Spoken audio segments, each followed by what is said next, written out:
except where them hands, where them holes, where them throws, you know what I'm saying? Cecil. Forgive me if this ramble rant takes a long time. I'm going to try not to do it. I'm going to try not to offend anybody. I'm going to try not to sound phony because I'm going to have to use some to really get the spirit of the comment that inspired this. I'm going to have to use some dry vegetarian cursing and different words that you know what I'm talking about. So basically, I want to say it was O'Shea Duke Jackson. I want to say it was one of his videos, but don't quote me because I could be wrong. I was watching one of his videos, and for some reason, I felt like he's talking about one of my videos. And basically, he had said something like this in the video, but there was also a comment below the video where the person said something similar. And they were both saying, and I'm paraphrasing, man, you shouldn't have to learn Kung Fu to handle these misses. And what they're talking about is the phenomenon of women attacking men. And I have a listing of techniques that I use that are for men to defend themselves against women who attack them. Now, of course, you figure I'm stronger. I could just pick her up, slam her on the ground, and just hit her in the mouth or something, knock her out. These techniques I'm recommending are defensive techniques that basically involve parrying, maybe some blocking, and just some redirection of her energy so that you can protect yourself with dignity without having to kill her or put her in a coma. And this idea has made a lot of people angry because you feel like, not all of you, but some of you feel like you're just enabling feminism. You're just a wimp. You think that men shouldn't defend themselves, and you just think that women should be able to do whatever they want. You're evil, you're the enemy, you're bad, Cecil. No, I understand that there are a lot of men who would feel bad if they hit a woman and put her in the hospital.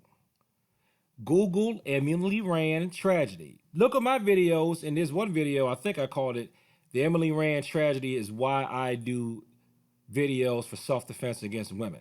I've talked about that particular incident several times, and I was a member of her Facebook group. I don't know if the group is still open or active because she's recovering day by day by day. But she was in a coma for a long time. And like I said in my videos about it, I listened to the guy who assaulted her. I listened to an interview of him.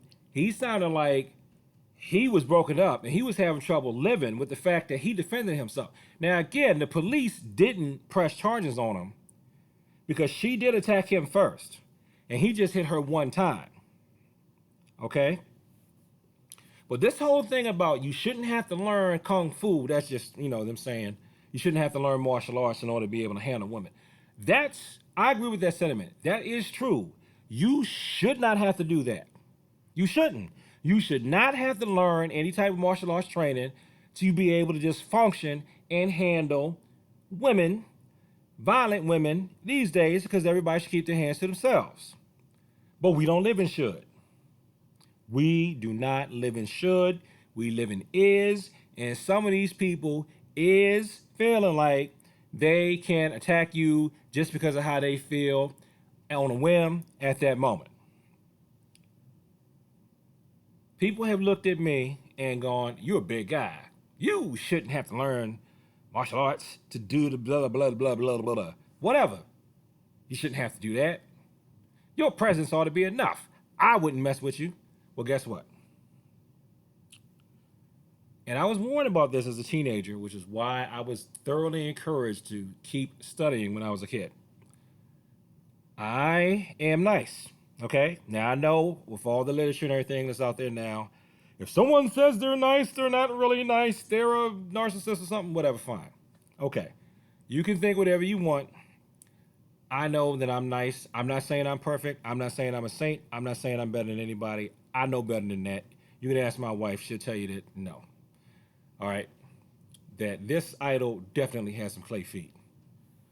But when you are kind, I can say that I am polite. And when you are kind and you are polite to some people, they take that as you are weak and therefore I can just act however I want to you, around you, and they will, some of them even try to put their hands on you. This doesn't happen as much since the older I get, but it still happened. Okay? I'm 49 years old at the time of this video. I have been attacked as recently as the 49th year of my life. Okay? And I know part of it is because it was just a person feeling like this nice guy's not going to do anything. Or they're just so caught up in whatever their frenzy is that they're just going to do it. Now, again, should I just overhand right or roundhouse kick or throw the person for a pwn or whatever repertoire of techniques I want to do, dip mock them, hit them on a pressure point just because they're trying to attack or whatever? Not necessarily. Now, if you're coming at me at 2 o'clock in the morning in the parking lot, I mean, you get what you get. But other than that, no, I should use appropriate force. And if you don't get into fights every day, all the time, in my opinion, how are you going to be able to guarantee that you will respond with appropriate force if you don't have a lot of experience with violence? You're probably not. If you train in martial arts for a long time, at least get to a black belt level or something, learn how to modify your techniques for different type of people, then I think you would stand a better chance, even if you're not exposed to a lot of violence, to be able to handle something like that if it comes your way. Ideally, you want to handle it so that you maintain your dignity and you protect your person without having to put them in a hospital. Now, if they come at you with a knife or a gun or, a big baseball bat, even if somebody that's weaker than you, if they got a force multiplier, like a weapon, then hey, it's on them. And I shouldn't have to do that, but I do. Because we don't live and shouldn't have to. So, a lot of you guys who want to feel like, I don't know how you want to feel like. I guess you want to feel like I should be able to just live my life and not have to do anything to learn how to protect myself and be fine. Because we live in a civilized society and we are all adults here, so adults should know how to act grown. And I agree with you in theory, but in reality, it's just so many people that are out of pocket that they just going to do whatever they want to do, and you're going to be stuck dealing with it. And especially on a male-female dynamic, there are women that just feel like they can hit guys, and the guy's not going to or supposed to do anything about it. It was another video I looked at, and I looked in the comment section, and someone said that he was at a restaurant. Female wait staff punched male wait staff in the neck. Male wait staff did nothing. No one in the restaurant did a thing. Now, this whole thing of women are always weaker than men, and therefore, no matter how hard a woman hits a man, it shouldn't matter, shouldn't do anything. No, not necessarily. She could have training. There could be a close enough mass to where even if he hits her, it could hurt. If he gets hit in a weak part of his body, and he can't guard against it, or she just catches him off guard, even if you're well trained, I mean, it's gonna hurt. It would be nice, and this has certainly saved me when people have tried to catch me off guard. Have reflexes built into the body to where I don't go rigid. Slip and avoid stuff automatically until I can get my bearings. I mean, what are you going to do? What are you going to do? There is really nothing that you can do other than prepare yourself. And this is my personal theory that I'm going to close with this. I have found that the more I have prepared to be able to defend myself and to be able to fight physically, it lowers the fear of a physical confrontation. Since my fear of a physical confrontation is lower, it frees up my mind to be able to think of a non-physical resolution to a problem because I don't fear the physical. I don't go, oh my gosh, I'm so afraid of this getting physical that, I want to strike first. I've got to win. I need to prove myself. No, because I'm not unfamiliar with the physical. I can still move. I can still function. I know enough to shut some things down. I'm not worried about if it goes physical because I'm confident in being able to handle the physical. I can try to resolve things mentally with words and emotions. Now, at the same time, if I'm trying to talk and then they just flip it and try to go from 0 to 85, I can react to that. Because sometimes, no matter what happens, you're not going to be able to avoid the physical.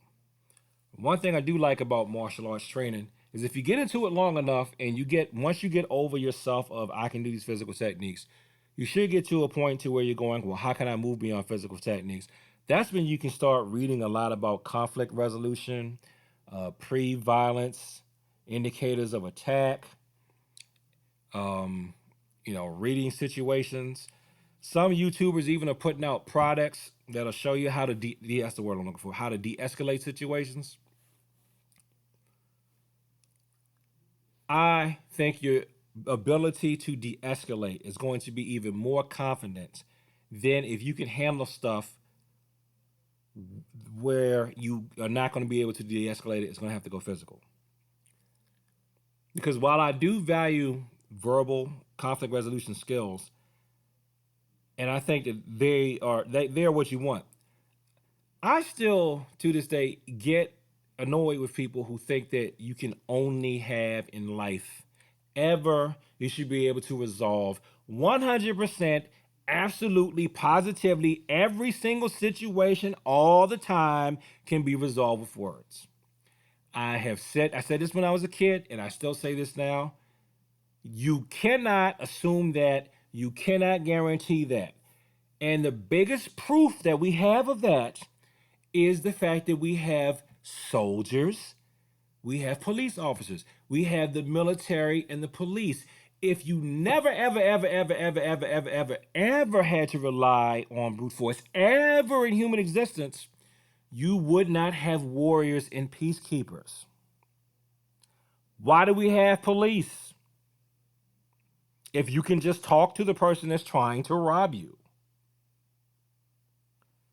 Why did they invent the gun if you could just talk to the people who were coming at you with sticks and swords?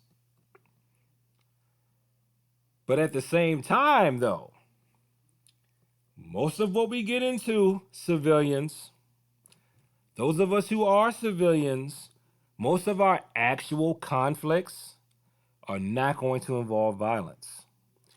You're going to feel violently, though. You're going to have violent feelings and violent emotions. You're going to go through flight or flight when you're arguing. And it's funny. It's really funny how, because of all the sparring I did and the few tournaments that I did, if I get upset because somebody is really being condescending and insulting and stuff like that, I find I can go on and talk more than people who don't have that experience. Am I perfect? No. But because I knew how to breathe when somebody was literally attacking me, it makes it easier for me to breathe when I'm being verbally and emotionally attacked.